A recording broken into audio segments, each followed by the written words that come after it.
स्वाध्याय टीवी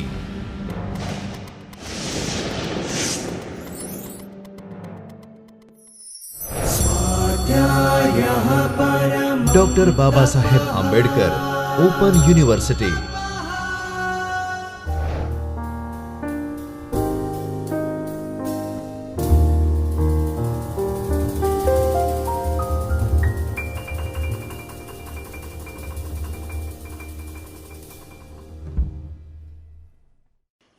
આજે કાર્યાત્મકવાદ પૂરા 2 કલાક આપણે જોઈશું।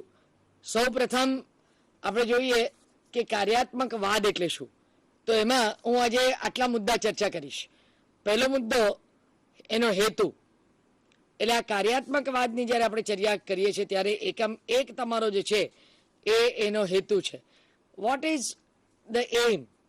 બીજું છે કે આ કાર્યાત્મકવાદ શીખવાથી આપણે શું શું સમજણ પડશે।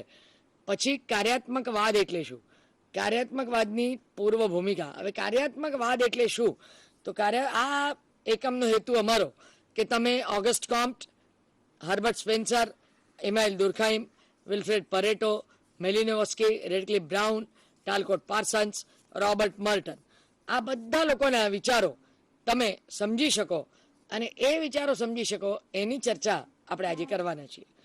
પહેલી વાત એ કે કાર્યાત્મકવાદ એટલે શું। હવે કાર્યાત્મકવાદ એટલે એક વસ્તુ એ જુઓ કે તમે જ્યારે પણ ચર્ચા કરો છો ત્યારે તમે અત્યારે પુનઃજાગરણના યુગની વાત કરીએ તો પુનઃજાગરણના યુગમાં 2 વસ્તુઓ બની કે વિજ્ઞાન જબરજસ્ત રીતે વિકાસ પામ્યો।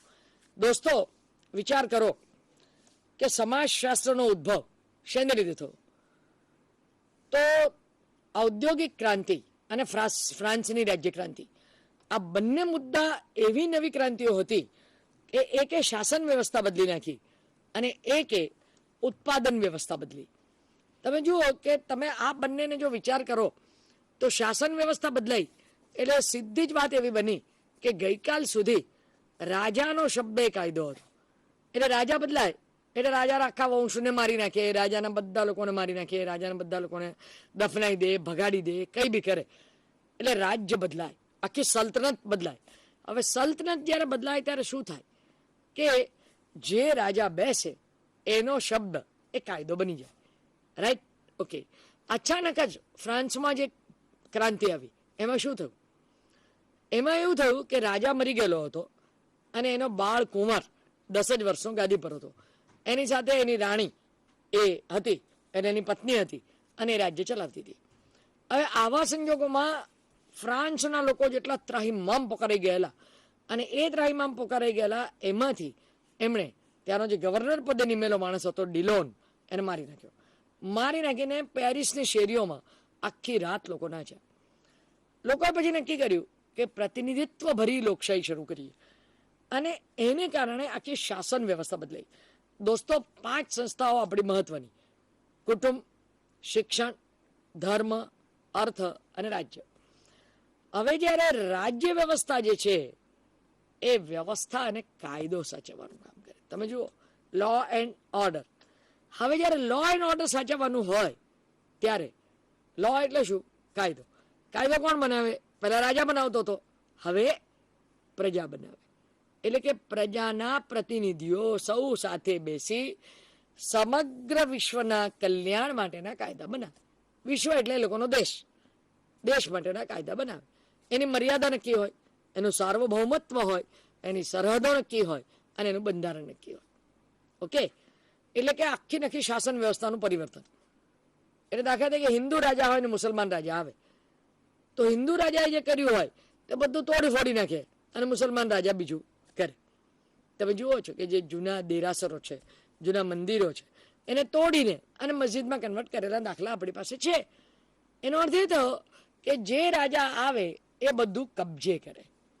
કબજે કરે એટલે શું કરે? ભૌતિક વસ્તુઓ કબજે કરે, સાથે સાથે જે લોકોના મૂલ્યો છે, જે લોકોના ધોરણો છે, જે લોકોના નિયમો છે એ બધાને કબજે કરવાનો પ્રયત્ન કરે, એને ચેન્જ કરવાનો પ્રયત્ન કરે। હવે જ્યારે અચાનક જ ફ્રાન્સમાં રાજાને માર નાખ્યો અને નક્કી કર્યું કે અમારે કોઈની વ્યવસ્થા જોઈતી નથી, માત્ર લોકો દ્વારા, લોકો ચાલતી અને લોકો વડે ચાલતી વાત જોઈએ. For the people, of the people and by the people. આ ત્રણ વસ્તુ સ્વીકારાય. આ ત્રણ વસ્તુ સ્વીકારાય એટલે તે વખતે જે કંઈક એક બાજુ તમે વિચાર કરો કે પેલા ટોપલામાં બલૂન મૂકીને અને ઉડતા લોકો હતા, કેટલા બધા લોકો મરી ગયા, પછી વિમાન શોધાયું. રાઈટ બ્રધર્સની આપણે વાત કરીએ છીએ, પણ રાઈટ બ્રધર્સ પહેલા કેટલા બધા લોકોએ પોતાના જીવનનું બલિદાન આપ્યું અને ત્યાર પછી શોધાયેલી આ વાત છે. તપેલી, ઉકાળેલા પાણીથી તપેલીનું ઢાંકણું હલે, એમાંથી જેમ્સ વોટે એન્જિન શોધ્યું. એટલે અચાનક જ એન્જિન શોધનારાએ જગત નાનું બનાવ્યું.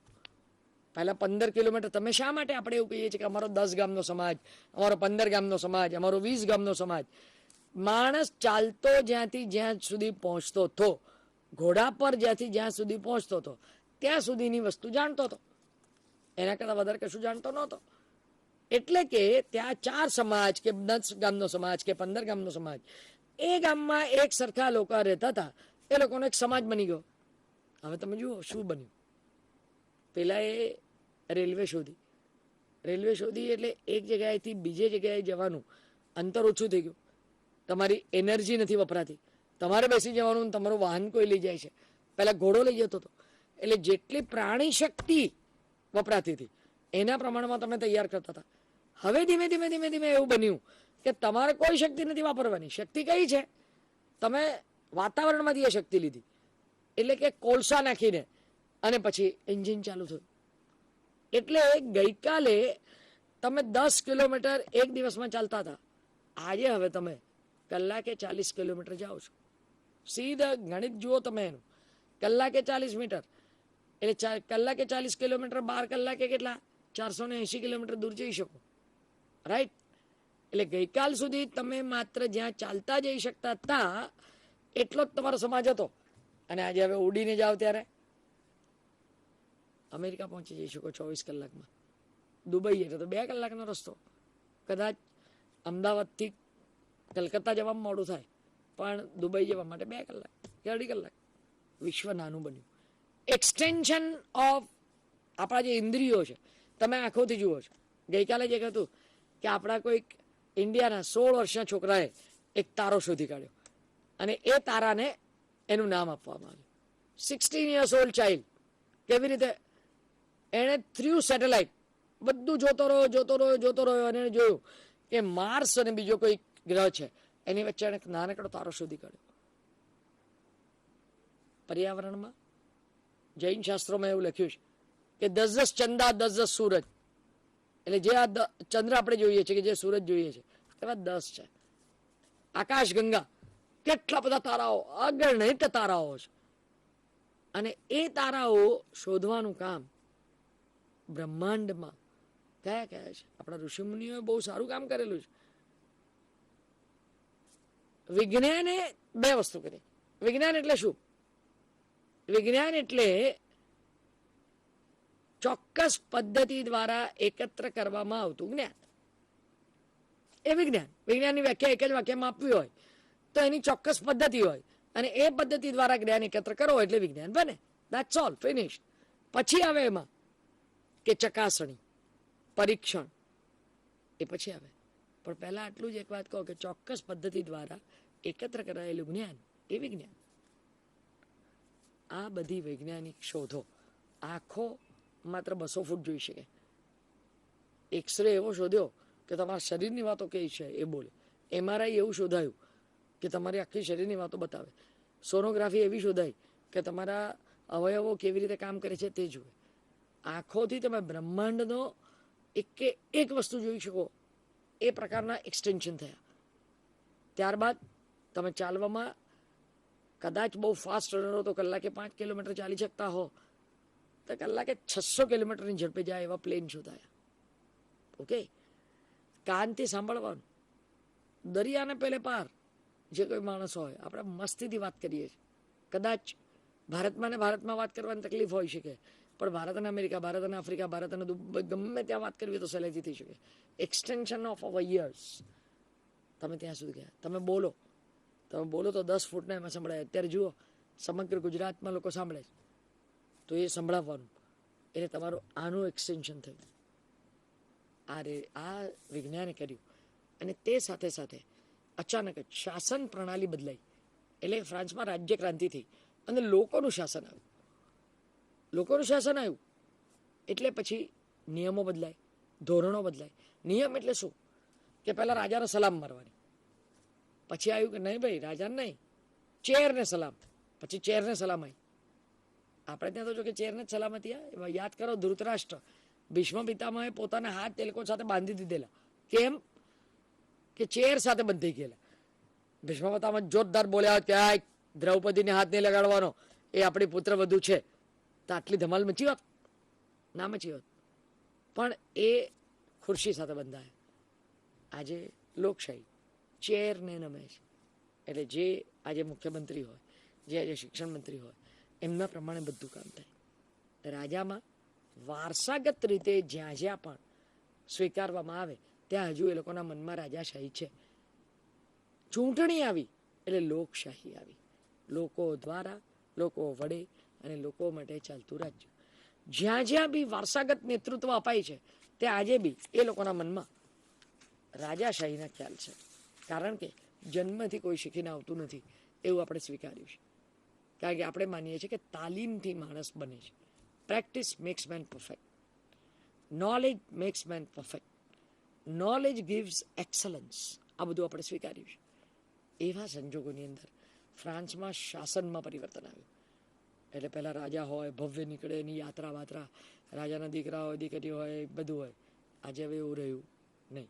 અને એને કારણે સમગ્ર જીવન કન્ફ્યુઝડ બન્યું. કન્ફ્યુઝડ બન્યું એટલે શું થયું? કે કયું સાચું, કયું ખોટું, કોનો નિયમ, કેવો નિયમ, કયા નિયમો છે, નવા નિયમોનો ઘડવાના બાકી છે, આ બધી વાતો આવી. એટલે સમગ્ર પ્રજા જીવન અંધાધૂંધીમાં ધકેલાઈ ગયું. પહેલાં એવું હતું કે રાજાને કહી દઈશ એટલે જોઈ લઈશું. આજે એવું ના થયું. આજે ન્યાયાલય થયું. રાજા એટલે કોણ? હવે સંસદ બની. એટલે ચૂંટાયેલા માણસો સંસદમાં આવ્યા. એને એક આખી વ્યવસ્થા ઊભી કરી. અને એ વ્યવસ્થામાં જેલ, કાયદો, ન્યાયાલય, સજા, આ બધું આવ્યું. એટલે અચાનક જ પહેલાં તો શું હતું કે રાજાના દરબારમાં જઈને કહેવાનું. એટલે કોઈ 9 રત્નો રાખતા હોય, કોઈ 5 રત્નો રાખતા હોય અને એને ત્યાંથી ન્યાય મળી જાય. આજે તાલુકા લેવલ પર કોર્ટ, રાજ્ય સ્ટેટ લેવલ પર અને સુપ્રીમ કોર્ટ હાઈએસ્ટ, આ બધી આખી ન્યાયાલયની વ્યવસ્થા ગોઠવાઈ. એટલે ગઈકાલ સુધી શબ્દથી ચાલતું હતું, આજે લખાપટ્ટી શરૂ થઈ, મુદતો અપાવવાની ચાલુ થઈ. એ બાજુ જોઈએ તો રાજ્યનો એક કાયદો ઘડાયો, બંધારણ ઘડાયું અને એ બંધારણ પ્રમાણે રાજ્યના જુદા જુદા વિભાગો થયા અને એ વિભાગો કામ કરવા લાગ્યા. આ કામ કરવાવાળા લોકો ધીમે ધીમે ધીમે ધીમે એક ચોક્કસ પ્રકારની પ્રણાલિકા ઊભી કરતા થયા. અને ફ્રાન્સમાં એને કારણે આખી અંધાધૂંધી થઈ અને એમાંથી ઓગસ્ટ કોમ્ટને સૂઝ્યું અને બાકીનો ઉદ્ભવનો સમાજશાસ્ત્રનો ઉદ્ભવ તમે જાણો છો. કાર્યાત્મકવાદ શું છે? કાર્યાત્મકના વાદના મૂળિયા એ વિજ્ઞાનમાં પડેલા છે. વિજ્ઞાનમાં એટલા માટે કે કુદરતી વિજ્ઞાનો જે છે એમાં 2 વસ્તુ પાકી છે. કુદરતી વિજ્ઞાનોમાં પરીક્ષણ એ બહુ સહેલું છે. એટલા માટે કે લેબોરેટરીમાં જવાનું, અમુક પ્રમાણમાં અમુક નાખવાનું અને જોવાનું શું થાય છે. You have to observe, you have to record, you have to see the reactions. આ બધામાંથી ઓગસ્ટ કોમ્ટ જે છે એ પોતે ગણિતશાસ્ત્રી હતો. એને એવું થયું કે વિજ્ઞાનના નિયમો છે, ફિઝિક્સના, કેમિસ્ટ્રીના, બાયોલોજીના, ગણિતના, એવા સમાજના એ નિયમો હોવા જોઈએ. અને એણે નક્કી કર્યું કે કમોન, મારે આ નિયમો શોધવા છે. અને એમાંથી એણે આ વિજ્ઞાનનો ઉદ્ભવ થયો અને પહેલું નામ પડ્યું સામાજિક ભૌતિક શાસ્ત્ર. લોક એના નામમાં પણ એની અસર જણાય છે. હવે સામાજિક ભૌતિક શાસ્ત્ર થયું એટલે ભૌતિક વિજ્ઞાનમાં જેવું બધું પ્રસ્થાપિત થાય એવું આમાં બી થાય. હવે તમે જુઓ કે બાયોલોજીમાં હાથ એટલે એનું કામ શું, આંગળી એટલે એનું કામ શું, એટલે આંગળીમાં શું શું છે, કેટલા હાડકાં છે, એમાં કેટલા કુરચા છે, એ કેવી રીતે વળી શકે છે, એનો જોઈન્ટ ક્યાં છે અને એનું કામ શું છે. એટલે બે વસ્તુ થઈ નક્કી, એક રચના અને એક કાર્ય. ફંક્શનાલિઝમના મૂળિયા એમાં પડેલા છે, કારણ કે દરેકમાં એ બે જ વસ્તુ જોઈએ, અને રચના કેવી રીતે થાય છે અને એનું કામ કેવી રીતે થાય છે. હવે ચાર મુદ્દા બિલકુલ મહત્વના છે એ આપણે જોઈએ કે કાર્યાત્મકવાદમાં ચાર મુદ્દા બહુ જ જરૂરી. હવે તમે એ તો જોઈ ગયા કે શું શું છે. હવે આપણે જોઈએ કે કાર્યાત્મકવાદમાં માત્ર ચાર જ મુદ્દા ખૂબ મહત્વના, અને એ મુદ્દા તમે જો જુઓ તો એ મુદ્દામાં જોઈ શકીએ આપણે, તો પેપર પર જોઈએ કે એ ચાર મુદ્દા નહીં દેખાય, જવા દઈએ. ચાર મુદ્દામાં માત્ર સામાજિક સાંસ્કૃતિક ઘટનાઓનું વિશ્લેષણ. એટલે શું થયું? વિશ્લેષણ કેવી રીતે થાય? સામાજિક સાંસ્કૃતિક ઘટનાઓનું કાર્યના અર્થમાં, એટલે એ ઘટનાઓ થકી શું બન્યું, કેવી રીતે બન્યું, કઈ રીતે બન્યું, એની ચર્ચા. એટલે કે કોઈ એક ઘટના, એનો કઈ રીતે ઉદ્ભવ થયો, એની અસરો કેવી થઈ, ક્યાં ક્યાં અસરો થઈ, એનું સામાજિક સાંસ્કૃતિક ઘટનાઓનું કાર્યના અર્થમાં વિશ્લેષણ થયું. બીજું કે કાર્યાત્મકવાદના વિચારકો પ્રમાણે સમાજ એ સામાજિક વ્યવસ્થા છે અને એકમો પરસ્પર જોડાયેલા છે. તમે જુઓ, એકમોનું પરસ્પર જોડાણ અને એક કેવી રીતે જોડાયેલા છે તેનો પ્રયત્ન. હવે ત્રીજું, સમાજના સંદર્ભમાં જ એકમને સમજી શકાય. પહેલી વાત તો એ કરો કે 5 મુખ્ય વ્યવસ્થા કહી અને બાકીની વ્યવસ્થાઓ, એ વ્યવસ્થાઓ પ્રમાણે એકબીજા સાથે સંકલન, એની વાત કરી. એટલે કે કોઈ પણ એકમ અલગ નથી અને બધા જ એકમો એક સાથે જોડાયેલા છે. રાઈટ? એનો અર્થ એ થયો કે કુટુંબની શિક્ષણ પર, શિક્ષણની અર્થવ્યવસ્થા પર, અર્થવ્યવસ્થાની ધર્મ વ્યવસ્થા પર, ધર્મ વ્યવસ્થાની રાજ્ય વ્યવસ્થા પર અસર થાય છે, અને બંને બધા પરસ્પર અસર કરે છે. એવું નહીં કે એક જ જગ્યાએ અસર કરે છે, પરસ્પર અસર કરે છે. અને પરસ્પર અસર કરે એટલે એ પરસ્પર અસર જે કરે છે એ પરસ્પર અસર એ રીતે કરે છે કે સમગ્ર વ્યવસ્થા જે છે એ સમગ્ર વ્યવસ્થા ધીમે ધીમે ધીમે એકબીજાને રિસ્પોન્સિવ બને છે. રિસ્પોન્સિવ એટલે પ્રતિભાવ આપે એવું બને છે, એકબીજા સાથે જોડાયેલી છે. અને એમાં એણે વાત કરી કે બધા જ એકમો પરસ્પર જોડાયેલા છે. એટલે કે કોઈ પણ એકમ કદી પણ એકલું નથી. અને એકલું નથી કારણ કે એ જે એકમો છે એ પરસ્પર અસર કરે છે. તમે જુઓ, ધર્મમાં એવું નક્કી થઈ જાય કે ચાંદલો કરીને જવાનું, તો માણસ એવી જ સ્કૂલમાં જાય કે જ્યાં ચાંદલો કરી શકાય. રાઈટ? બાકી જો કોન્વેન્ટ સ્કૂલમાં જાય ને ચાંદલો ન કરી શકાય તો એ સ્કૂલમાં જશે નહીં. પછી ધર્મ જોઈએ છે કે મારા નાગરિકોને યોગ્ય રીતે ભણાવતા નથી, તો ધર્મ પોતે નિશાળોની સ્થાપનામાં જાય. એટલે કે શિક્ષણ વ્યવસ્થામાં ધર્મ પદાર્પણ કરે. તમે જુઓ બંનેની કેવી અસર થઈ. જીવન એટલે શું? જીવન એટલે હું મારી ભૂમિકા ભજવું, હું મારો દરજ્જો મેળવું અને યોગ્ય ભૂમિકા ભજવવાનો પ્રયત્ન કરું. That is life. ઓકે?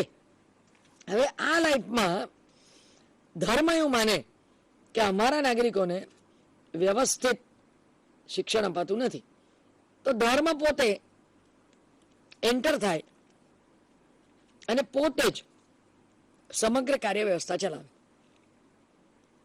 એટલે ધર્મ આવ્યું કે શિક્ષણ કેવી રીતે આપવું, જોડાયું એની સાથે.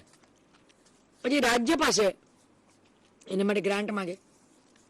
તમે જો, માઇનોરિટી ઇન્સ્ટિટ્યુશન શું કહે છે કે ભાઈ અમારે જીવવું છે ને અમે અમારી રીતે જ અમારી કોલેજો ચલાવીશું, અમારી સ્કૂલો ચલાવીશું. સિવિલ સોસાયટીની રીતે એ વાત ખોટી. એટલા માટે કે સૌને સારા નાગરિક બનવું જોઈએ, અને જો એ હોય તો શિક્ષણ તો સરખું છે. પણ કાર્યાત્મકવાદે કહ્યું કે બધા એકમો એકબીજા સાથે જોડાયેલા છે. કેવી રીતે જોડાયેલા છે? અસરો કરે છે, એ પ્રમાણે ફેરફાર થાય છે અને એ પ્રમાણે પરિવર્તન આવે છે. હવે તમે જુઓ કે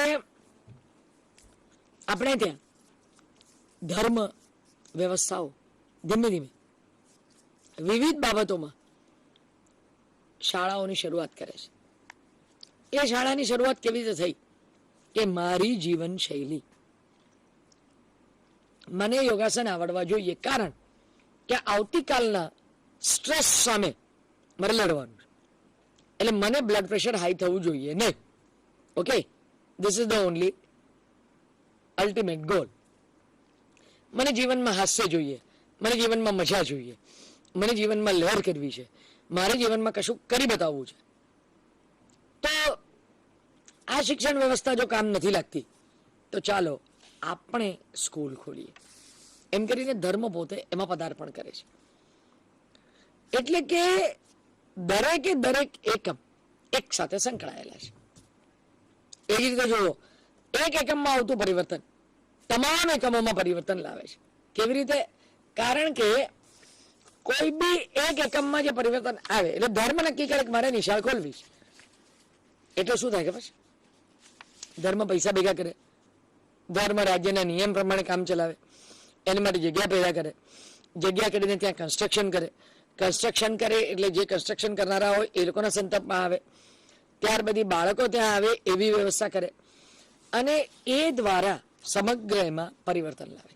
એટલે કે ધર્મ કદી પણ એવું ના જોતો હોય કે ભાઈ આમાં મારે કેવી રીતે કામ કરવું, પરંતુ ધર્મ પોતે એવું નક્કી કરે કે હા મારે આ પ્રમાણે કાર્ય કરવું છે, તો એ પ્રકારની વ્યવસ્થા ઊભી કરવાનો પ્રયત્ન કરે. કાર્યાત્મકવાદનું મૂળ વાત કે એક એકમમાં આવતું પરિવર્તન બધા એકમમાં પરિવર્તન લાવે છે. હવે કાર્યાત્મકવાદની પૂર્વ ભૂમિકા જોતા બે વસ્તુ છે. એમાં રચનાતંત્ર અને કાર્ય ઉપર ભાર મુકાય છે. ભૂમિકા અને રચો, આ બેની વાત તમે જો કોઈ બી સંસ્થા હોય, એક જ પ્રકારની ઓફિસ હોય પણ એમાં જુદા પ્રકારના માણસો આવે એટલે આખી ઓફિસનો લેઆઉટ બદલી જાય, ટોટલ લેઆઉટ બદલી જાય. કેવી રીતે? કારણ કે સમગ્ર એમાં કઈ રીતે કામ થાય છે તેનો આધાર એ માત્ર વ્યક્તિ પર હોય છે, ભૂમિકા ભજવનાર પર હોય છે. એટલે વિવિધ ઘટકો કઈ રીતે કાર્ય કરશે તે જોવામાં આવે છે. બીજું, વ્યવસ્થાની ચર્ચા કરવામાં આવે છે. વ્યવસ્થા એટલે કેવી? વ્યવસ્થા એટલે એવી વ્યવસ્થા કે જે વ્યવસ્થા સમગ્ર એમાં એક આખી વ્યવસ્થા ઊભી કરે. કેવી વ્યવસ્થા ઊભી કરે? કે સામાજિક વ્યવસ્થા એની સમગ્ર એમાં એક વ્યવસ્થા જે ઊભી થાય એ વ્યવસ્થાની ચર્ચા થાય. આ વ્યવસ્થા કેવી છે, કેવી રીતે થાય છે, કેવી રીતે એમાં ચર્ચા થાય છે, એની ચર્ચા થાય. દેટ ઇઝ કાર્યાત્મકવાદ. હવે એમાં ઓગસ્ટ કોમ્ટનું આપણે પ્રદાન જોઈએ તો ઓગસ્ટ કોમ્ટ એ કેવી રીતે આમાં એ કરે છે. ઓગસ્ટ કોમ્ટનું નામ એ ન જાણે એ સોશિયોલોજિસ્ટ હોઈ ના શકે, સમાજશાસ્ત્રમાં ભણવા આવે નહીં. ઓગસ્ટ કોમ્ટ વિશે તમે જાણો છો કે એ પોતે ગણિતશાસ્ત્રી હતા અને ફ્રાન્સમાં અંધાધૂંધી સર્જાઈ એને કારણે વૈજ્ઞાનિક દ્રષ્ટિએ સમાજ વિશે વિચારવાની એને ફરજ પડી. પોતે શિક્ષક હતા અને વૈજ્ઞાનિક હોવાને નાતે સમાજના પણ કેટલાક નિયમો હોવા જોઈએ એવું માની અને એણે સંશોધનનું કામ ચાલુ કર્યું. એમાં એણે બે વાતો કાર્યાત્મકવાદ માટે આપી, એક સ્થિતિશાસ્ત્ર અને એક ગતિશાસ્ત્ર. સ્થિતિશાસ્ત્ર એટલે સમાજ એ ચોક્કસ વ્યવસ્થા છે, એક રચના તંત્ર છે ને અનેકવિધ એકમો પરસ્પર જોડાયેલા છે અને એમાં અરાજકતા વ્યાપે છે જ્યારે નિયમ બદલાય ત્યારે. પરંતુ એણે એવું કહ્યું કે સમાજ વિઘટિત ના થાય માટે આ સામાજિક સ્થિતિશાસ્ત્ર એ જુદા જુદા એકમો છે. પછી એને જોયું કે એમાં પરિવર્તન આવે છે એટલે એણે ગતિની વાત કરી અને એણે કહ્યું કે ગતિશાસ્ત્ર છે. એટલે કે એક ચોક્કસ રચના અને એમાં આવતું પરિવર્તન, દેટ ઇઝ સામાજિક ગતિશાસ્ત્ર. સાથે સાથે એણે કહ્યું કોમ્ટે કે સમાજ એ સજીવ રચના તંત્ર જેવું છે. જુઓ તમે, આ લોકો એક ઉપમા આપી રહ્યા છે. આપણું પેટ બગડે તો માથું દુખે, આપણું પેટ બગડે તો ઉલટી થાય, આપણું પેટ બગડે તો તાવ આવે. એટલે કેવી રીતે પેટની સાથે આપણું શરીર જોડાયેલું છે, આપણા માથા સાથે આપણને બુદ્ધિ દુર્બુદ્ધિ શું છે, અને આપણે જોયા વગર જ સ્કૂટર ચલાવીએ તો અથડાઈ પડીએ, બરાબર ને?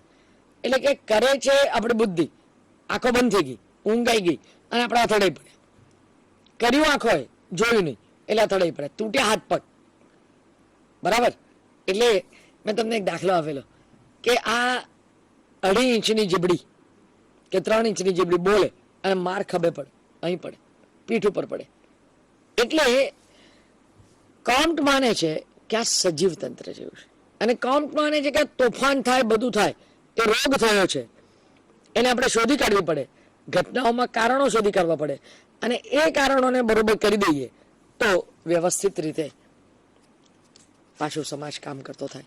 એટલે એને 3 વાત કરી: અંધાધૂંધી, શોધી કાઢવું અને પાછું અનુકૂલન. ત્યાર પછી તમે જુઓ કે કોમ્ટ એવું કહે છે કે સમાજ સાદાથી જટિલ તરફ જાય છે, સમાજ સાદાથી જટિલ તરફ જાય છે. નિરીક્ષણ, વર્ગીકરણ, ચકાસણી અને તુલના, આ 4ની પણ વાત કરે છે. સાથે સાથે આ 4ની વાત કર્યા પછી એ એવું કહે છે કે નિરીક્ષણ કેવી રીતે, વર્ગીકરણ કેવી રીતે, ચકાસણી કેવી રીતે અને તુલના કેવી રીતે. એણે જુદા જુદા વિજ્ઞાનોને એ કરીને અને જટિલ વિજ્ઞાન તરીકે સમાજને સૌથી ટોપ પર મૂક્યું. હું પણ એવું કહું છું કે તમે વિચાર કરો, રસાયણશાસ્ત્ર તમે લેબોરેટરીમાં જાઓ એટલે બધી તપાસ થઈ જાય. ભૌતિકશાસ્ત્ર તમે લેબોરેટરીમાં જાઓ એટલે બધી તપાસ થઈ જાય. ટોટલ મોટામાં મોટી લેબોરેટરી જે વર્લ્ડની હોય એમાં ઉભા રહી જાઓ, તમારા તમામ જવાબો મળી જાય. ઓકે, પણ માણસને દુનિયાની મોટામાં મોટી લાઇટ ડિટેક્ટર સામે મૂકો, એને નહીં બોલવું હોય તો કોઈ તાકાત અને સાચું બોલવાનું કહેશે નહીં. રાઈટ? કોમ્ટના મૂળિયા જે છે એ કોમ્ટ સમાજ વ્યવસ્થાના 2 જ શબ્દો કોમ્ટના યાદ રાખવાના કાયમ: વ્યવસ્થા અને પ્રગતિ. મારી દ્રષ્ટિએ ઓગસ્ટ કોમ્ટના 2 જ મુદ્દા કામના છે. એની 2 જ વાત છે, એક વ્યવસ્થા અને બીજી પ્રગતિ. એવું માને છે કે સતત સમાજમાં પરિવર્તન આવે છે, પરંતુ 2 વ્યવસ્થા જરૂરી છે. એક વ્યવસ્થાની જરૂર છે અને બીજી એમાં પ્રગતિની જરૂર છે. એટલે કે તેઓ ફ્રાન્સને લીધે ચિંતિત હતા ને તેમાંથી એણે ધીરે ધીરે સમાજનો અભ્યાસ ચાલુ કર્યો. અને સમાજ વિજ્ઞાનને એનું સૌથી મોટું પ્રદાન એ છે કે સમાજશાસ્ત્રને એને વિજ્ઞાન તરીકે દરજ્જો અપાયો. That is the highest contribution of Auguste Comte, that he has started a science, social science as a science, and he classified the science and he gave the name where we could today speak about social science. એમણે સામાજિક અને ગતિશાસ્ત્ર, એણે એવું કહ્યું કે સામાજિક ગતિશાસ્ત્ર દ્વારા સામાજિક વિકાસ અને પ્રગતિના નિયમો શોધી શકાય. તમે વિચાર કરો કે એને ગતિશાસ્ત્ર કહ્યું. કેમ? કારણ કે ગતિશાસ્ત્ર એટલે પરિવર્તન, અને એને કારણે આમાં પરિવર્તન આવે છે. હવે આપણે બીજો એ લઈએ કે હર્બર્ટ સ્પેન્સર એ પણ કાર્યાત્મકવાદી છે. ખરેખર સાવયવીવાદની બહુ મોટી ચર્ચા હર્બર્ટ સ્પેન્સરે કરી, અને હર્બર્ટ સ્પેન્સર એ ઇંગ્લેન્ડના છે, વિક્ટોરિયન યુગના છે, તત્વચિંતક છે. સાથે સાથે ચાર્લ્સ ડાર્વિનના ઉત્ક્રાંતિવાદને અનુસરી અને સોશિયલ સ્ટેટિક્સ એવું એક લખ્યું. સાથે સાથે એ શિક્ષક હતા, મેથોડિસ્ટ હતા, સંપૂર્ણપણે વ્યક્તિવાદી હતા. એ લોકો ખરેખર તો સિવિલ એન્જિનિયર હતા. પહેલો ગણિતશાસ્ત્રી આ સિવિલ એન્જિનિયર.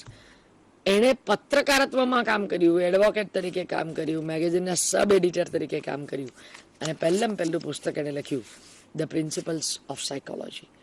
ત્યારબાદ એને the system of synthetic philosophy લખ્યું, 9 ભાગમાં લખ્યું, અને એ ખૂબ વખણાયું. એના જો આપણે કાર્યાત્મકવાદની રીતે જોઈએ તો એ માને છે કે વૈજ્ઞાનિક વાત અનુભવજન્ય બાબતોના આપણે માનવી જોઈએ.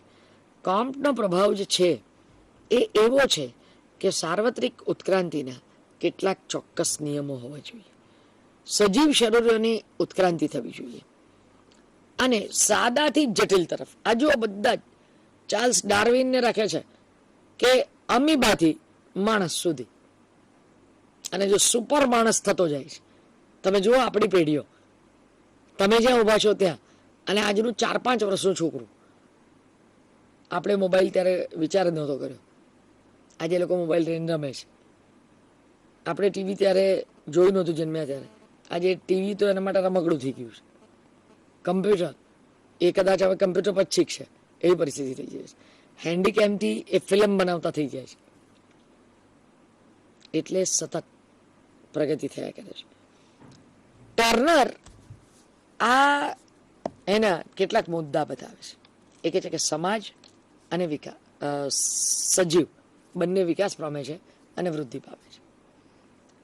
એ ટર્નર કહે છે કે સ્પેન્સરે જે વાત કરી, એ સ્પેન્સર એ સમાજને સજીવ ગણે છે, અને જેમ જેમ જેમ જેમ વિકાસ થાય એમ એમ જટિલતા વધતી જાય. તમે વિચાર કરો, જો મેં તમને એક દાખલો આપેલો, ફરીથી યાદ કરો કે સૌ પ્રથમ વૈદ્ય નાડી જોતા હતા, પોતાના ગાર્ડનમાં જતા હતા, થોડી દવાઓ ચૂંટી લાવતા હતા, ખરલમાં બનાવતા હતા અને તમને આપી દેતા હતા. આજે ડૉક્ટર પાસે જાઓ એટલે શું થાય?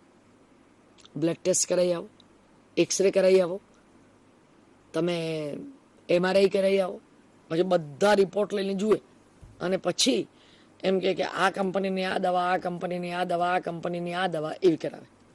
ઓકે, એનો અર્થ શું થયો? એક ડૉક્ટર કેટલા બધા સાથે સંકળાયેલો છે, એટલે જટિલતા તરફ જાય છે. પેલું સિમ્પલ હતું, વૈદ મળી ગયા તમારી દવા થઈ ગઈ. આજે ડૉક્ટર મળી ગયા દવા થાય છે. દવાખાનું, દવાની દુકાન ખુલ્લેલી હોવી જોઈએ, દવાની દુકાનમાં એ દવાઓ અવેલેબલ જોઈએ.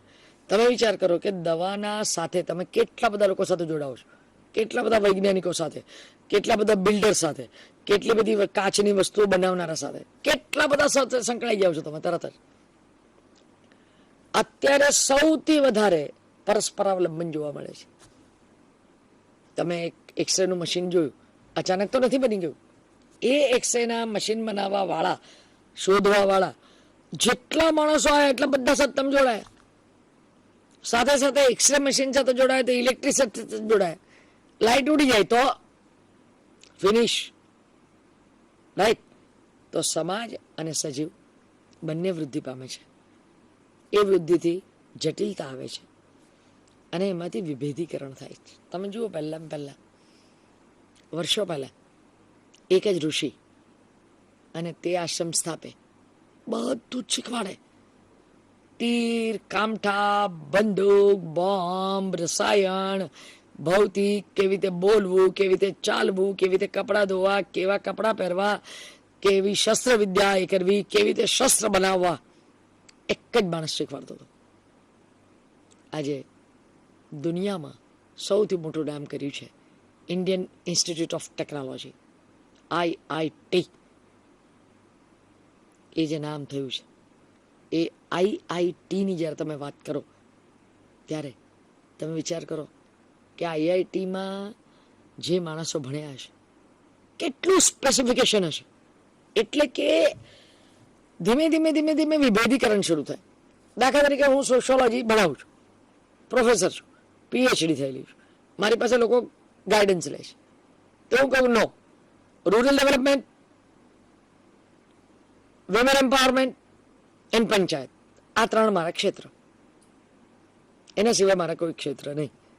શું થયું? વિભેદીકરણ. હું સોશિયોલોજી જ ભણી છું, પણ આ 3 પર હું વધારે ભાર આપું છું, માટે મારું સ્પેશિયલાઇઝેશન એમાં છે. એટલે ધીમે ધીમે વિભેદીકરણ આવે છે. પછી વિકાસ થાય તેમ તેમ તફાવત આવે. સીધી વાત છે. હું 21.5 વર્ષે કોલેજમાં લેક્ચર થઈ, તો લેક્ચરર થઈ ત્યારથી યુનિવર્સિટી પ્રોફેસર થઈ ત્યાં સુધી મારામાં પરિવર્તન આવે છે, અને એવું જ પરિવર્તન બરાબર સમાજમાં આવે છે.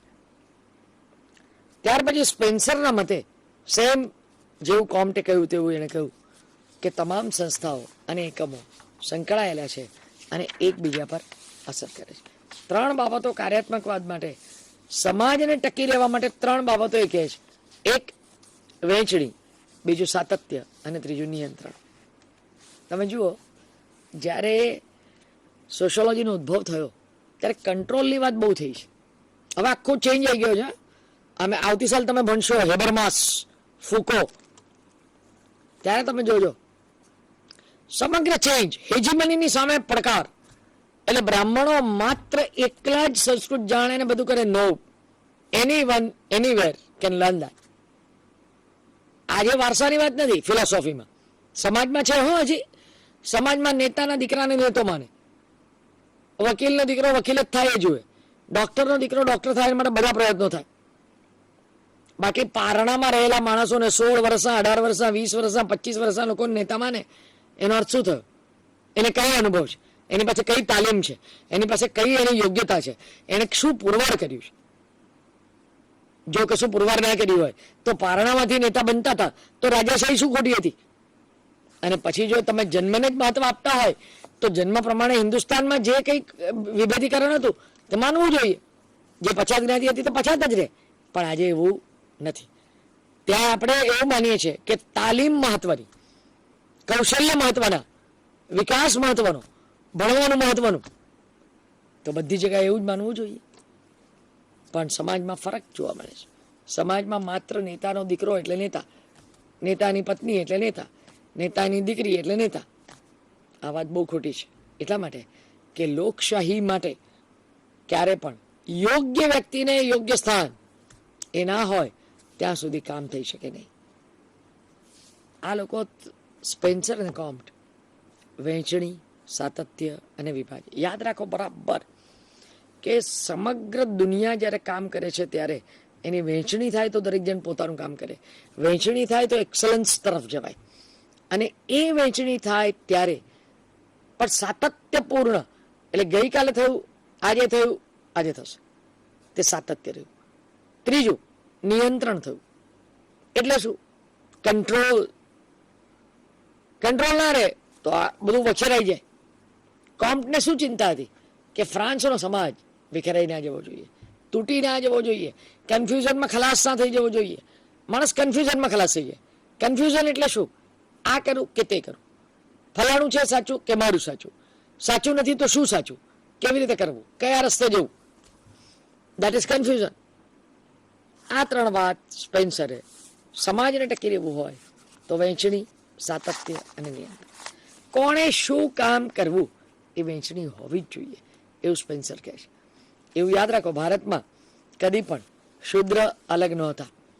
વ્યવસાય જે કરે, આજે જે આપણે કહીએ છીએ ક્લાસ 1, ક્લાસ 2, ક્લાસ 3, ક્લાસ 4, આજે જે કહીએ છીએ તે જ છે. એટલે ત્યારે વ્યાવસાયિક વર્ગીકરણ હતું. અને વ્યાવસાયિક વર્ગીકરણ હોય ત્યારે તમે એની ચર્ચા કરી શકો. સમાજમાં વિવિધ સંસ્થાઓ દ્વારા આ બાબતો પરિપૂર્ણ થાય એટલે કે વહેંચણી કરવામાં આવે. દરેક જણનું કામ, ધર્મ ધર્મનું કામ કરે, શાળા શાળાનું કામ કરે, કોલેજ કોલેજનું કામ કરે, યુનિવર્સિટી યુનિવર્સિટીનું કામ કરે. એટલે વહેંચણી, કાર્યાત્મક વહેંચણી. બીજી વાત આવી કે સ્પેન્સરે એવું કહ્યું કે નિયંત્રણ જરૂરી. ધોરણ અને નિયમ એના વગર કોઈ પણ માણસ કામ જ ન કરી શકે. અને કામ કરે તો પછી એ કામ વ્યવસ્થિત થઈ ના શકે. એટલે વહેંચણી બહુ જ મહત્વની, સાતત્ય બહુ જ મહત્વનું અને નિયંત્રણ એ પણ બહુ જ મહત્વનું. કાર્યાત્મકવાદમાં સ્પેન્સરની વાત જો કરીએ તો એ પણ વિભેદીકરણની વાત કરે છે. આ બધા લોકો ડાર્વિનના ઉત્ક્રાંતિવાદમાં એક કોષી જીવ, બે કોષી જીવ, પછી અનેક કોષી જીવ અને અનેક કોષી જીવની વાત કરે ત્યારે એ જ પ્રમાણે સમાજમાં પણ એ વિભેદીકરણની વાત કરે છે. હવે આપણે આ બેની વાત કર્યા પછી એમાઇલ દુર્ખાઇમની વાત કરીએ. એમાઇલ દુર્ખાઇમ કોણ છે? એ પણ ફ્રાન્સમાં જન્મેલા છે. ફ્રાન્સમાં જન્મેલો આ એમાઇલ દુર્ખાઇમ એ તત્વજ્ઞાનનો શિક્ષક છે, ફિલોસોફી. અને આ દુર્ખાઇમ જે છે એ દુર્ખાઇમ એ ફિલોસોફીનો પ્રોફેસર છે. એ ફ્રાન્સમાં ભણ્યા છે, ત્યારબાદ જર્મની ગયા અને પીએચડી કર્યું. સોશિયોલોજીમાં સૌ પ્રથમ નિબંધ લખનાર કોણ? તો પીએચડી કરનાર એમાઇલ દુર્ખાઇમ. એને શ્રમ વિભાજન વિશે લખ્યું. સાથે સાથે સોશિયોલોજિક નામનો માસિકનો શરૂઆત કરી. અનેકવિધ વિષયોમાં એણે રસ લીધો. અને દુર્ખાઇમ સમાજ કઈ રીતે વ્યવસ્થિત રહેશે, એકતા અને સુગ્રથન એ બેની એને ચિંતા હતી. એના મતે વ્યક્તિના વર્તન માટે સમાજ એક અપેક્ષિત વર્તનની તરહ ઊભી કરે. તમે જુઓ અપેક્ષિત વર્તન કયું એને, દાખલા તરીકે હું સ્ટુડિયોમાં છું, મારી સામે એક કેમેરામેન છે, પાછળ લિક્વિઝાઇઝર એટલે બધા કામ કરનારા છે, હું એકલી બોલું છું એવું નથી, મારી સાથે 10 સભ્યોની ટીમ છે, એ બધા વ્યવસ્થિત કામ કરે તો તમારી સુધી પહોંચી શકાય અને તમે ટીવી ખોલો તો જોઈ શકાય, રાઈટ? તો વ્યક્તિ જ્યારે કામ કરે છે ત્યારે વિવિધ લોકોના સંપર્કમાં આવે છે અને સંપર્કમાં આવે છે ત્યારે સંબંધો વિકસાવે છે. તેમની વચ્ચે પ્રત્યક્ષીકરણો, મૂલ્યાંકન, લાગણી અને ક્રિયા વિકસે છે. તમે જુઓ પરસેપ્શન. What is perception? હું જ્યારે સ્ટુડિયોમાં કોઈ દિવસ નહોતી આવી ત્યારે આ બધા લોકોને નહોતી ઓળખતી.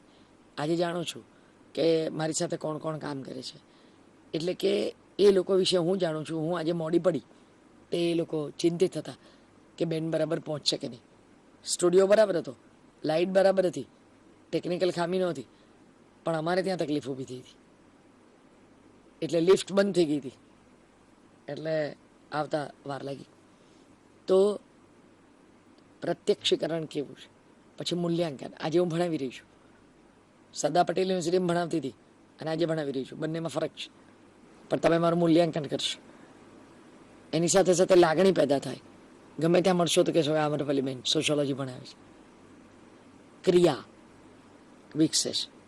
આજે સમગ્ર ગુજરાતના પ્રોફેસરો, દાખલા તરીકે તમે જોયું કે ડૉક્ટર હેમિક્ષા રાવ સૌરાષ્ટ્ર યુનિવર્સિટીના હેડ આવ્યા, ડૉક્ટર પ્રોફેસર દોશી અમને બધાને ભણાયેલા સાઉથ ગુજરાત યુનિવર્સિટીના હેડ આવ્યા. હું સરદાર પટેલ યુનિવર્સિટીમાંથી હું આવી, હવે ઈલાબેન મેખવાન આવે છે. ડૉક્ટર ચંદ્રિકા રાવલ ગુજરાત યુનિવર્સિટીના આવ્યા, ડૉક્ટર ગૌરાંગ જાની ગુજરાત યુનિવર્સિટીમાં આવ્યા. ક્રિયા વિકસી, બરાબર? આ ક્રિયા વિકસી એટલે એકબીજા સાથે સંબંધ થયો. કયા પ્રકારના યુનિટ શીખવાડવાના તે નક્કી થયું અને જે શીખવે છે, અત્યારે શીખવે છે, એ જ લોકોએ તમને શીખવાડ્યું, રાઈટ? થિયરી જે છે, દુર્ખાઇમનો મત બે વસ્તુ છે. દુર્ખાઇમને માટે બે જ વખત અગત્યની, સુગ્રથન અને એકતા. લુક, ઓગસ્ટ કોમ્ટ વ્યવસ્થા અને પ્રગતિ, દુર્ખેમ સુગ્રથન અને એકતા.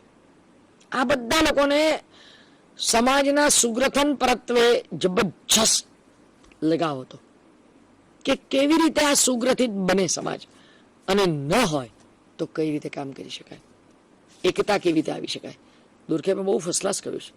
દુર્ખેમ એવું કહે છે, જો દુર્ખેમ દિગ્ગજ ગણાય છે, 3 જણ દિગ્ગજ, દુર્ખેમ, કાર્લ માર્ક્સ અને વેબર. ગમે ત્યારે તમને પૂછવામાં આવે તો આ 3 માણસો, દુર્ખેમ, કાર્લ માર્ક્સ અને વેબર, એ ત્રણેય સમાજશાસ્ત્રના દિગ્ગજો ગણવામાં આવે છે. કારણ કે એ લોકોનું પ્રદાન એવું છે કે જે પ્રદાનની ચર્ચા આપણે કરીએ તો એટલું સુંદર એ લોકોએ ચર્ચા કરી છે. દુર્ખેમ એવું કહ્યું છે કે મૂલ્યોની સર્વસંમતતા સમાજમાં જોવા મળે છે. સર્વસંમતિ. હવે આ સર્વસંમતિ એટલે શું? એટલે કે તમે વિચાર કરો કે જો સ્કૂલો બાળકને ચોરી કરવાનું શીખવાડે તો મા બાપ બાળકને સ્કૂલમાં મોકલે નહીં. એટલા માટે કે શિક્ષણ અને કુટુંબ સંકળાયેલા છે. તમે જુઓ કે ફ્રાન્સના રાજાઓએ કેવું કર્યું હતું કે ફ્રાન્સના રાજા બહુ પૈસાદાર હોય, પહેલા કાયદો કર્યો. શું કાયદો કર્યો? કે જે પણ માણસ વિલ કર્યા વગર મરી જાય એની બધી સંપત્તિ રાજાને મળી જાય. બોલો, વારસો તો નક્કી હોય છે, બાળક નક્કી હોય છે, એના ઘરમાં બાળક ઉછર્યું હોય છતાં રાજાની દાન જ જુઓ. પછી જુઓ તમે એની સાથે પાદરી ભળ્યા. કેવી રીતે ભળ્યા? તો પાદરી કોઈને જમવા બોલાવે તો બહુ મોટી વાત થઈ જાય, તેને જમવા બોલાવે અને જમવા બોલીને શું કરે? એને ઝેર આપી દે. આ હકીકત છે, વાર્તા છે, આખી આખી ઇતિહાસ છે. એને ઝેર આપી દે. એવા પ્રકારનું કાતિલ ઝેર આપે કે માણસ ઘેર ના પહોંચી શકે, એના બહાર પડી જાય અને ઘેર લઈ જાય એટલે મરી જાય. એટલે વિલ કરવાનો ટાઈમ ના રહે. તમે જુઓ આ કેવી વાત. એમાંથી આ લોકો બહુ ચિંતિત થઈ ગયા. તમે જુઓ જ્યારે ભયંકર બગડે ત્યારે બગડવાનો સ્કોપ ના રહે. જ્યાં બંદૂક મૂકીને અને મત લેવાતા હોય તો ત્યાં 100% બદલાવ આવવાનો જ છે, કારણ કે હવે ત્યાં ખરાબ કશું નથી થઈ શકવાનું, એટલે સારું જ થશે. ફ્રાન્સમાં પણ રાજા ભળ્યો, રાજા સાથે પાદરી ભળ્યો, એટલે કે શાસન વ્યવસ્થા ભળી, એની સાથે પાદરી ભળ્યા એટલે ધર્મ ભળ્યો. લૂંટવા સિવાય કોઈ વાત રહી નહીં. એના કરતાં પિંડારાઓ સારા, એના કરતાં ચોરો સારા, એના કરતાં ડાકુઓ સારા. એટલે સમગ્ર સમાજ વ્યવસ્થામાં સર્વસંમતિ હોય છે. તરત જ સમાજ વ્યવસ્થા ધીમે ધીમે ધીમે ધીમે ધીમે જાગે. કુંભકર્ણ જાગતો હોય છે, વાર લાગે પણ જાગે, ધીમે ધીમે ધીમે ધીમે જાગે. એટલે પછી કારણ કે મૂલ્યમાં સર્વસંમતતા હોય છે. સત્ય સદાય માટે સમાજ માટે પ્યારું છે. એ ચાલે કે ના ચાલે, નથી ચાલતું, એમાં બગાડ આવે છે, જુદી વાત છે, પણ સત્ય સમાજમાં કાયમ ચાલે છે. સત્યને કોઈ તોલ હોતો જ નથી, એનો કોઈ મોલ જ હોતો નથી, અમૂલ્ય છે. એટલા જ માટે આપણે ત્યાં કહ્યું છે, વેદોમાં કહ્યું છે, સત્યમ વદ પ્રિયમ વદ કહ્યું છે ને. એટલે એ સુગઠિતતા લાવે સમાજમાં કે સાચા હોય, નો પોલિટિક્સ, સત્ય, પ્રામાણિકતા અને ટ્રાન્સપરન્સી. અત્યારે આપણને માહિતીનો અધિકાર મળ્યો. તમે એક વિદ્યાર્થી તરીકે તમારા જિલ્લાના કલેક્ટરને મળીને કહી શકો કે જિલ્લામાં કયા કયા ખાતામાં કેટલા કેટલા પૈસા આવે છે. તમે તમારા મંત્રીશ્રીને પૂછી શકો કે આપણી પાસે કેટલા કેટલા પૈસા છે, આવતા વર્ષોમાં આપણે શું શું કામ કરવાના છીએ અને એ કામ કઈ રીતે કરવાના છે. આ લોકશાહી છે. રાજાને જઈને પૂછી શકો નહીં. એટલે રાજાશાહીમાંથી લોકશાહી તરફ આવ્યા ત્યારે કોમ્ટને અને દુર્ખાઈમને બંનેને બહુ જબરજસ્ત ચિંતા હતી, અને તત્વચિંતકને ચિંતા હોય જ. આજના જમાનામાં અમને બહુ મોટી ચિંતા છે કે આપણા બાળકો સંસ્કૃતિ ભૂલતા જાય છે. આપણા બાળકો પાશ્ચાત્ય વર્ગનું આંધળું અનુકરણ કરીને અને તકલીફમાં મુકાઈ રહ્યા છે. તમે જુઓ, તમે કુટુંબની વ્યવસ્થા જુઓ. આજે વિભક્ત કુટુંબો વધતા જાય છે. બાળકોને સાચવા માટે આયા જેવી લોકો રાખવામાં આવે છે. તમે વિચાર કરો કે વરની માં તે સાસુ, જેને તમારા પતિને ઉછેર્યો એની પર તમને વિશ્વાસ નથી અને તમે આયા લખીને બાળક ઉછેર્યો છો, એનો અર્થ શું થયો? જેણે તમને દૂધ પીવડાવ્યું એની ઉપકૃતતા તમે ભૂલી ગયા. જે દિવસે તમને જો કચરાના ઢગલા પર મૂકી દીધો હોત તો અનાથ થઈ જાત, એને તમે ભૂલી ગયા. આખી એક કૌટુંબિક વ્યવસ્થા જે તૂટી પડેલી છે. દરેક જણ અંદર અંદર લડે છે. એ આજનો એક વિષય છે કે વૃદ્ધો માટે ઘરડા ઘર, અને ઘરડા ઘરમાં લોકો દાન આપે અને એ લોકોનું પોતાનું ઘર ના રાખે. હવે શું થશે ખબર છે? હવે એવું થશે કે મા બાપ પોતાના નામે ઘર રાખશે, પોતાના નામે પૈસા રાખશે અને છોકરાને કહેશે જા બેટા કામા, હું મરી જઈશ ત્યારે તને મળશે મારો દલ્લો, એને પહેલા નહીં મળે. તો બનશે એવું જ. હું તમને એક વાર્તા કહું. એક બહેન હોય છે, એને 4 મહિનાનો દીકરો હોય છે. એનો હસબન્ડ પાયલટ હોય છે. એક્સિડન્ટમાં મરી જાય છે. પાયલટ એક્સિડન્ટમાં મરી જાય છે પછી આ બાઈ ત્યારે 23 વર્ષની હોય છે. એણે 20 વર્ષ મજૂરી કરીને, 20 વર્ષ ગુણ્યા 365 દિવસ ગુણ્યા 24 કલાક, એટલી મજૂરી કરીને અને બાળકને પાયલટ બનાવ્યો. પાયલટ બન્યા પછી એના વરની ઈચ્છા હતી કે મારો દીકરો પાયલટ બને, એટલે એને પાયલટ બનાવ્યો. એ જ પ્રકારે તાલીમ, માત્ર એક જ વાત, કમાવવું અને બાળકને ઉછેર. એને પાયલટ બનાવ્યા પછી એને એક છોકરી ગમી ગઈને પરણ્યો. પછી એ દીકરી આવી, સારું ચાલ્યું. એ દીકરી ધીમે ધીમે ધીમે એવું કરવા માંડી કે મમ્મી તમે જમી લો ને. એટલે એને એમ થાય કે વર્ષો સુધી 23 વર્ષ જેને જમાડ્યા વગર હું જમી નથી, કેવી રીતે જમી લઉં? પણ એને એમ થાય કઈ નહીં, 2 યુવાન હૈયા છે, સાથે જમે તો લોકોને ગમતું હશે, જમવા દો. એટલે બિચારી પોતે જમી લે. એને ઘરે કોઈ ઉતરે નહીં, કારણ કે 22 વર્ષ જેને માટે જીવન આપ્યું એને જમાડ્યા વગર પોતે જમવાનું છે, પણ જમી લીધું. કે કદાચ દીકરાને એનાથી આનંદ મળે. ત્યારબાદ એક દિવસ સવારના પહોરમાં મુંબઈ હતું. દીકરાએ એમ કહ્યું કે માં, અમારે જુદા રહેવું છે. હવે આ માં જુઓ એલર્ટ થઈ ગઈ. એ કે હા બેટા, આ ફ્લેટ મારો છે, તમે બીજો ફ્લેટ શોધી કાઢો, તમને મળે ત્યારે અહીંથી જે વસ્તુઓ જોઈએ લેતા જજો. એકદમ ફર્સ્ટ ક્લાસ આઈડિયા.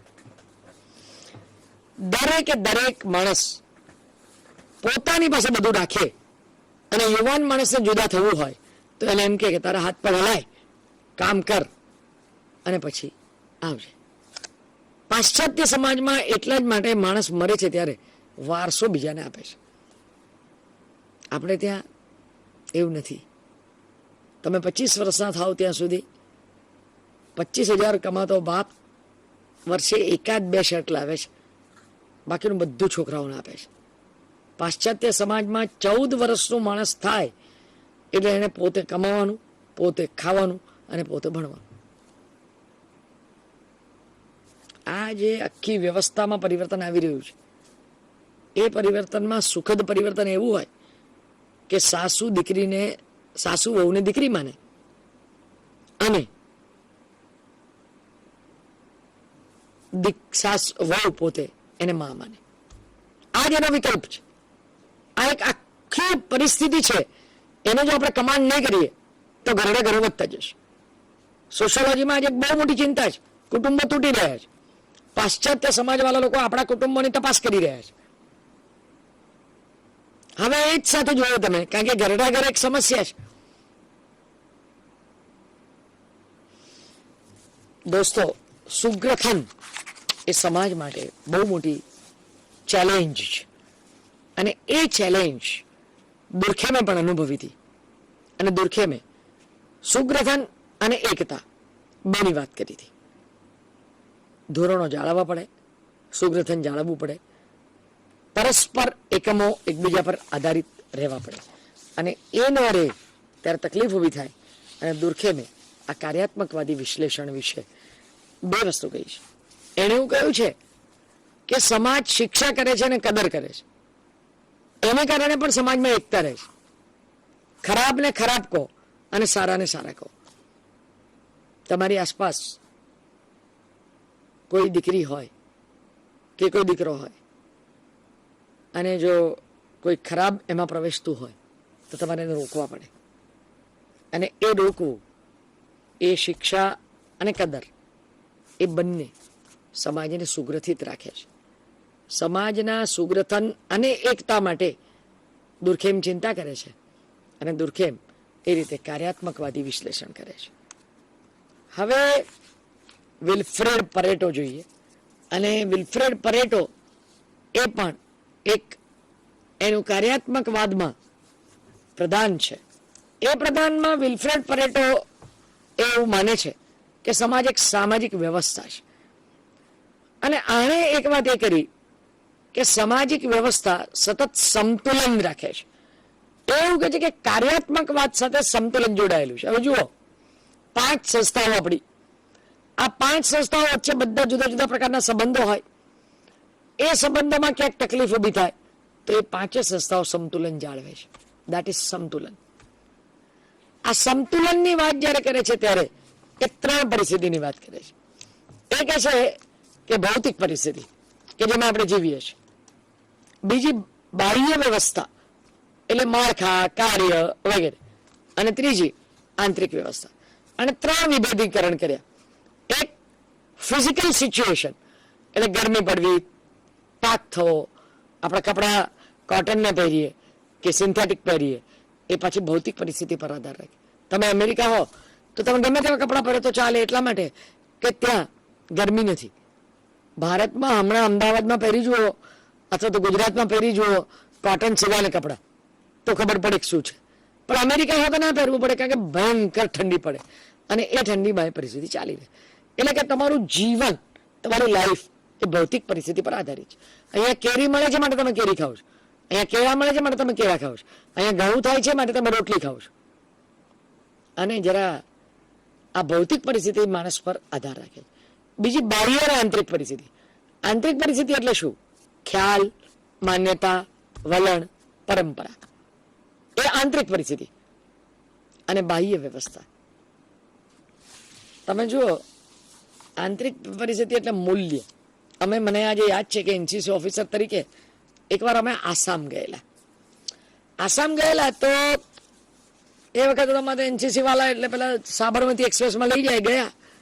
ત્યાં પહોંચ્યા ત્યારે લગભગ 4.5 દિવસ થયેલા. અહીંથી ગોરખપુરથી કઈ ભોપાલ ને બીજે એવું બધું ફરાતા લઈ ગયેલા.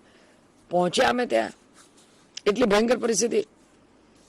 એક જગ્યાએ બિહારમાં ઉતર્યા, કશું ગરમ અમારી પાસે ખાવાનું નહીં, કારણ કે 4.5 દિવસ એટલે. અમે એક જગ્યાએ ઉતર્યા અને જોયું કે સમોસા તળાય છે, લઈએ. એટલે પેલાને કહ્યું, તો અમે જે 2 જણ નીચે ઉતરેલા, એ પેલો લારીવાળો કે છે, पहले मछली कर लेता हूं फिर तुम्हारे समोसा करता हूं. હવે તો ભાગીને ડબ્બામાં પાછા. તમે જો મૂલ્ય, અમને એમ લાગેલું કે આ સમોસા ગરમ ગરમ છે તે ખાઈએ. પેલાનું એક વાક્ય કે પેલા માછલી તળી લઉં, એનું લવ પૂરું થાય પેલા અમે ભાગ્યા. કેમ ભાગ્યા? ભૂખ લાગી હતી, ગરમ ખાવું હતું, ત્યાં મળતું હતું, અમારા ખિસ્સામાં પૈસા હતા, 4 વસ્તુ બરોબર હતી. પણ એનો શબ્દ તેલમાં માછલી તળી લો, બધું અમારું સત્યાનાશ થઈ ગયું. કેમ? મૂલ્ય શાકાહાર. દોસ્તો, કાર્યાત્મકવાદીઓમાં કાર્ય થાય છે તે મૂલ્ય આધારિત હોય છે. અમારું મૂલ્ય હતું શાકાહાર. બધા ભાગ્યા. કોઈ કશું ગરમ નથી મળ્યું એનો અફસોસ ના કર્યો. ડબ્બા ખોલ્યા અને નાસ્તા કર્યા કે ચા એકલી પીવાની, બહાર બીજું કશું નહીં પીવાનું. ત્યાર પછી અમે આસામ ગયા. બધાના ગળા ખરાબ થઈ ગયેલા. અમે સીધા રસોડામાં ગયા તો ત્યાં દાળ ઉકળે અને એક માણસ બેઠો ઈંડા નાખે. એટલે મેં પૂછ્યું, ક્યાં હો રહા હે? તો બોલે દાળ બી બફાઈ જશે અને ઈંડા બી બફાઈ જશે. 21 દિવસ અમે ત્યાં રહ્યા, માત્ર કાકડી, ટામેટા, દૂધ અને રોટલી ખાઈ. કારણ કે અમને ખબર નહોતી કે દાળ સાથે ઈંડા બાફે તો શાક સાથે બીજું શું બાફે. તમે વિચાર કરો કે ભૌતિક પરિસ્થિતિ શું હતી? ખાવાનું મળતું હતું, રસોડું તૈયાર હતું. એનસીસી ઓફિસર તરીકે, એનસીસી કેડેટ તરીકે તમે જમવાનું મળી શકે એમ હતું. પણ દાળમાં ઈંડા નાખતા જોયા એટલે બધું ખાવાનું મારા માટે બાધ્ય. આડીએ જ નહીં. કેમ ના આડો? મૂલ્ય. કયું મૂલ્ય? શાકાહાર. વાત પૂરી થઈ ગઈ. તમે જુઓ, ભૌતિક પરિસ્થિતિ, બાહ્ય પરિસ્થિતિ અને આંતરિક વ્યવસ્થા કેવી સંકળાયેલી છે. બધું જ સરસ છે, પણ આ માંસાહાર છે કે એટલે પછી ભૂખ બંધ થઈ જાય. કેમ ભૂખ બંધ થઈ જાય? કારણ કે આપણું મૂલ્ય છે કે માંસાહાર કરવો નહીં.